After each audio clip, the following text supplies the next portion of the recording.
Imagine a place where smartphones don't exist, a place where computers don't exist, a place where everything of technology that makes everything simple doesn't exist. But the problem now is that this is actually a reality for many schools in South Africa. The reports state that it's actually 19,000 out of the 25,000 high schools in South Africa don't have these computer centers or all these technological luxuries. Our papers basically want to focus on the digital divide and how it has an impact on high schools and students of South Africa. Students need to take life-changing decisions in high school. Decisions such as knowing which subjects to take, sciences, commercials, or arts. These decisions will have an influence on the fields which they're exposed to and are allowed to take in university.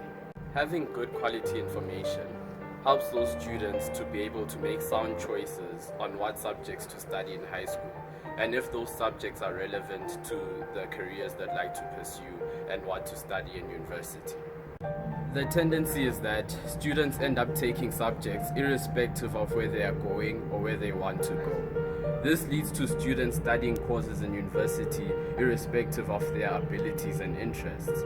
Consequently, there is a 50 to 60% dropout rate of first years in university. The alarming dropout rates in university do not only have an effect on the standards of living of that student, but they also have an effect on the standard of the country as a whole. Because without a good education, a student cannot have a positive impact on the growth of the country's economy. In all likelihood, that person will become a liability more than an asset to the country. The solution to all these problems is that the public and private sector need to stretch out a helping hand to the schools and provinces that suffer the consequences of digital divide. This help may include providing information and communication technologies to students and also going further to training them on how to use it. To aid this, the government can make information literacy part of the syllabus in schools. The actual reality is that varsities and universities expect us as students coming from high schools to have this knowledge of computer training, to have this knowledge of using computers and smartphones, because most of the work that we do at varsity is already online. Many schools are shifting to taking their education online. But now what happens to the students that have never had the computer training? What happens to the students that don't know how to use computers or even enter their username or password?